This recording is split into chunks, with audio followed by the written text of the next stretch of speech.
नमस्कार, news and competition cracker में आपका स्वागत है। देखते हैं आज की मुख्य खबरें। यूपी ने रोडवेज के 100 करोड़ चुकाए। विधानसभा में विवादित भर्तियों की अंतरिम जांच रिपोर्ट सौंपी।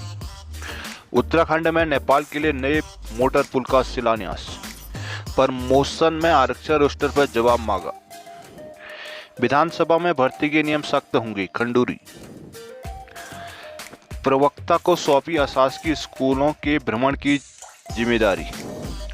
परीक्षा सामग्री पहुंचाने को सेक्टर मजिस्ट्रेट हो तैनात। कोटिया को जांच समिति में रखने पर उठाए सवाल। मंसूरी में सड़कों के गड्ढों को लेकर पेयजल निगम और ठेकेदार पर केस। नर्सिंग के 5000 छात्रों का दाखिला प्रक्रिया अटकी। एनएसयूआई का सचिवालय कूच। वीडियो भर्ती घपले में भी प्रिंटिंग प्रेस गिरी। वन विभाग के एसआईटी से भी पूछताछ करेगी विजिलेंस। उपनल वालों को भी पूरे राज्य में मिले ईएसआई सुविधा। अशासकीय स्कूलों के कर्मी भी गोल्डन कार्ड के दायरे में। उत्तराखंड में इस बार कम होगा धान का उत्पादन। रिटायर्ड शिक्षक पेंशन ग्रेजुएट के लिए भटक रहे हैं।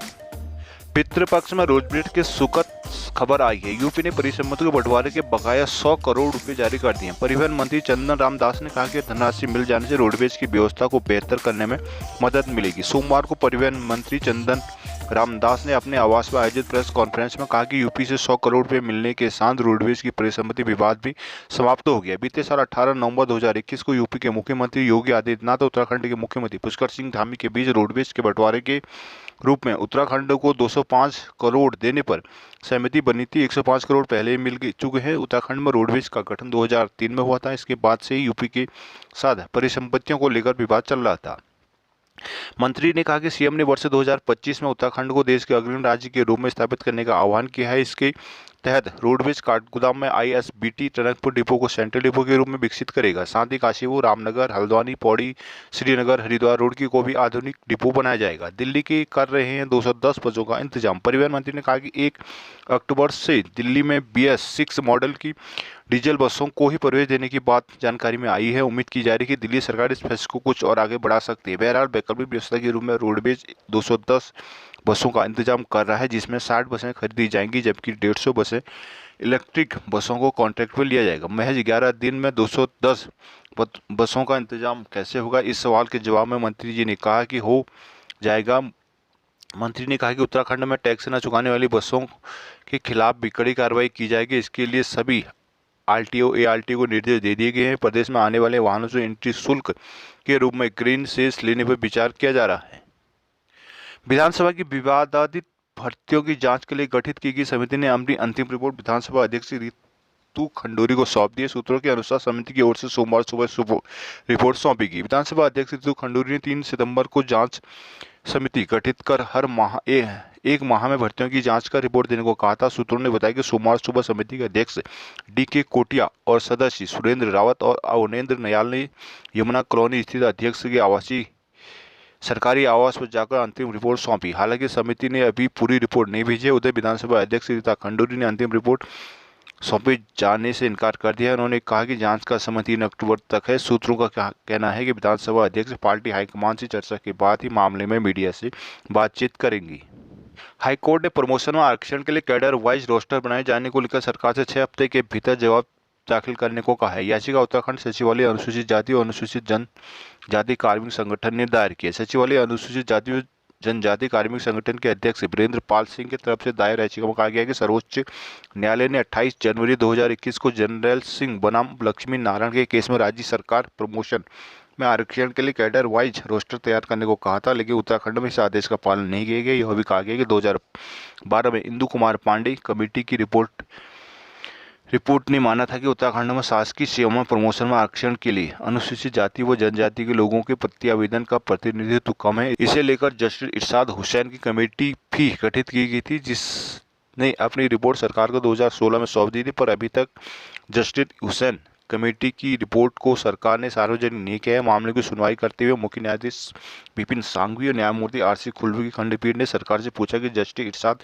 हुसैन की रिपोर्ट पर क्या निर्णय लिया गया। मामले की अगली सुनवाई 23 फरवरी 2023 को होगी।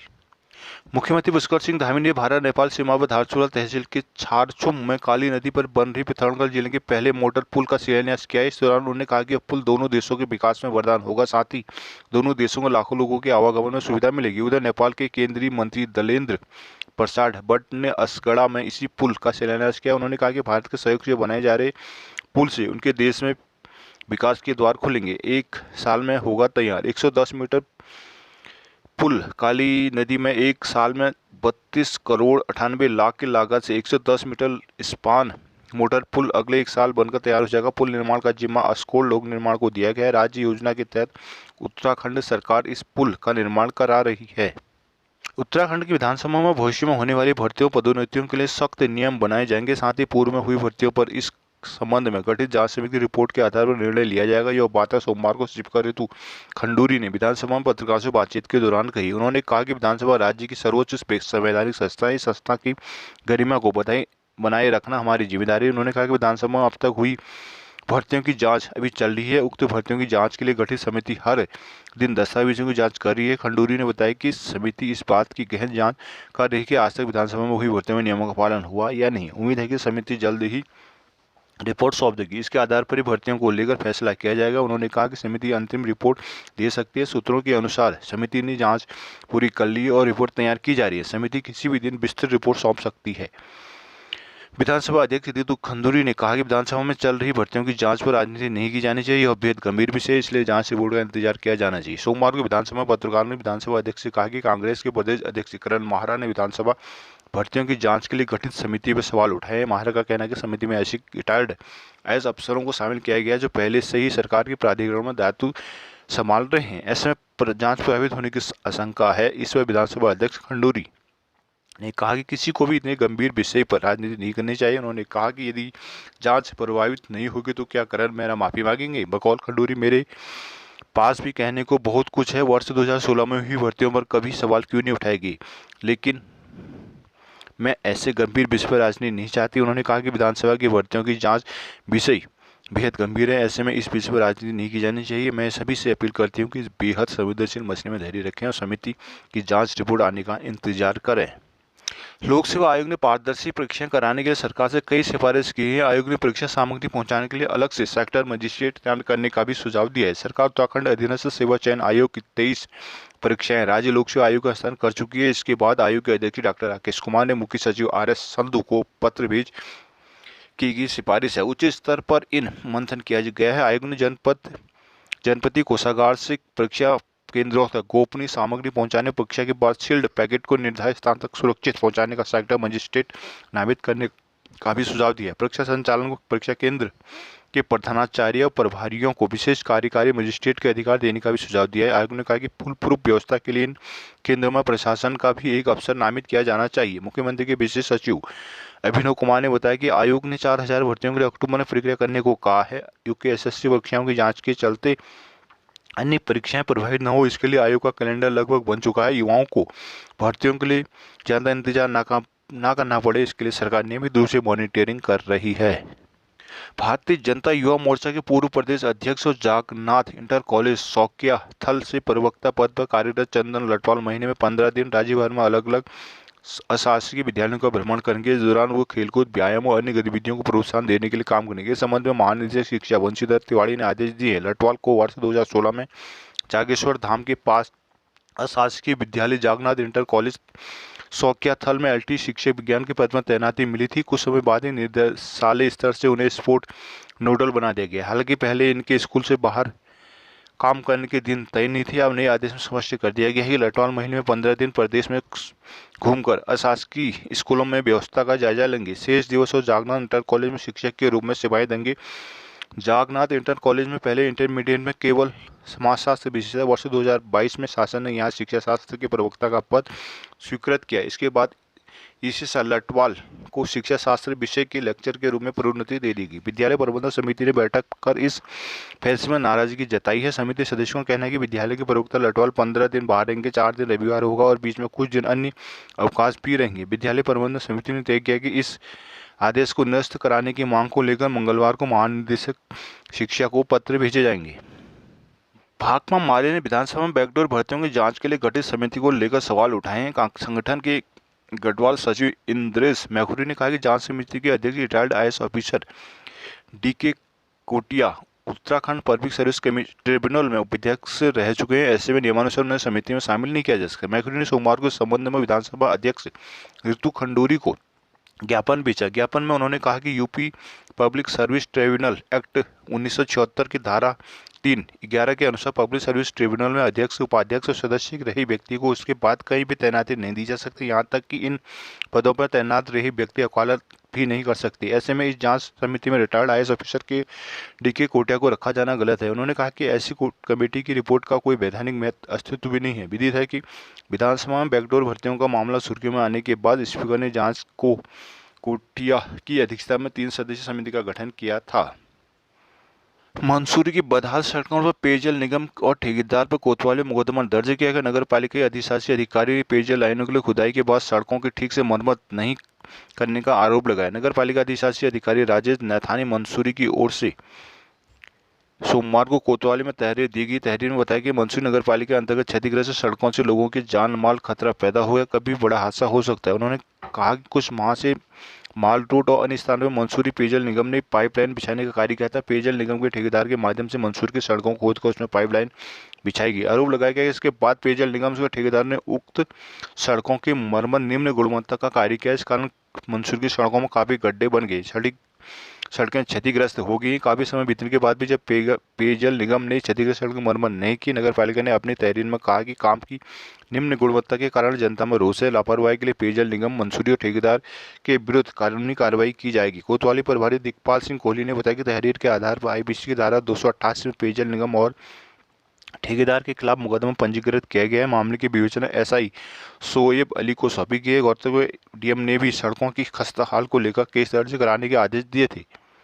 उत्तराखंड के नर्सिंग और पैरामेडिकल कॉलेज में दाखिले की प्रक्रिया लटक गई है। इस कारण करीब 5000 छात्र परेशान हैं। ये एचएनबी मेडिकल विधि विश्वविद्यालय कॉलेजों में पूछताछ को पहुंच रहे हैं। बताया जा रहा है कि पैरामेडिकल कोर्स की फीस तय न होने के साथ ही कई कॉलेजों की मान्यता महिला आरक्षण से जुड़े प्रकरण हल नहीं होने की दाखिले अटके हुए हैं। हालांकि मेडिकल विश्वविद्यालय प्रबंधन का दावा किया संभव तो अगले सप्ताह तक दाखिलों के लिए काउंसलिंग शुरू कर दी जाएगी। नर्सिंग पैरामेडिकल प्रवेश परीक्षा 9 और 10 जुलाई को कराई गई थी। तब 11,000 से ज़्यादा अभ्यर्थियों ने भाग लिया था। 1.5 महीने बाद परिणाम जारी किया गया, लेकिन करीब 5,000 छात्र अब तक दाखिले का इंतजार कर रहे हैं। कुलपति प्रोफेसर हेमचंद पांडे के अनुसार आरक्षण से कुछ ही सीटों में फर्क पड़ना है। इस मामले में शासन से राय मांगी जा रही है। मान्यता के बारे में शासन से अप्रूवल लिया गया है। काउंसलिंग के बीच में मान्यता मिलने वालों को शामिल कर लिया जाएगा। उधर फीस का मसला 1 सप्ताह में हल होने की उम्मीद है। इसके बाद ही काउंसलिंग शुरू की जाएगी। भर्ती घपलों की सीबीआई जांच समेत तमाम मांगों पर एनएसयूआई कार्यकर्ताओं ने सोमवार को प्रदेश अध्यक्ष मोहन भंडारी के नेतृत्व में कांग्रेस भवन से सचिवालय कूच किया। पुलिस ने इनकम टैक्स चौराहे पर रोका तो उन्होंने कार्यकर्ताओं को धक्का मुक्की हो गई। इसके बाद गुस्साए कार्यकर्ता वहां धरने पर बैठे, उन्होंने जमकर नारे लगाए। एनएसयूआई कार्यकर्ता दोपहर को कांग्रेस भवन में जमा हुए। यहाँ से वे रैली के रूप में राजपुर रोड ग्लोब चौक तक गए और वापस ओरिएंट चौक पहुंचे। इसके बाद नारे लगाते हुए कनक चौक की ओर गए और सचिवालय कूच गया। इस बीच पुलिस ने इनकम टैक्स चौराहे पर बैरिकेडिंग पर रोक लगा दी। कार्यकर्ताओं पुलिस में धक्का मुक्की। इसके बाद गुस्साए कार्यकर्ता धरने पर बैठे। पाखरो टाइगर सफारी में गड़बड़ी की जांच करने वाली वन विभाग की एसआईटी टीम ने विजिलेंस जल्द पूछताछ करेगी। इस एसआईटी में शामिल सभी अफसरों को जल्द नोटिस भेजे जा सकते हैं। कार्बन नेशनल पार्क के तहत पाखरो में अवैध कटान और वित्तीय मंजूरी के बिना काम कराए जाने की विजिलेंस टीम से जांच पहले विभाग एसआईटी की थी। तब एपीसीसीएफ डॉक्टर कपिल जोशी की अध्यक्षता में गठित इस एसआईटी में तत्कालीन chief wildlife warden doctor Parag Madhukar Rakhate, वित्तीय नियंत्रक जीवन चंद्र जोशी, सीएफ अमित वर्मा और सीएफ नित्यानंद पांडे सदस्य थे। इनकी जांच के बाद करीब 400 पन्नों की रिपोर्ट पीसीसीएफ विनोद सिंघल को सौंपी गई। इस रिपोर्ट में पूरी प्रकरण में अवैध कटान, निर्माण और तमाम तरह की स्वीकृति में अनिश्चितता का जिक्र था, पर इसमें मुख्य बिंदुओं को पीसीसीएफ ने कार्रवाई के लिए शासन को भेजा, जिससे लेकर तमाम तरह के सवाल उठे। इस मामले में पीसीसी विनोद सिंघल से भी कुछ दिन पहले ही विजिलेंस पूछताछ कर चुकी है।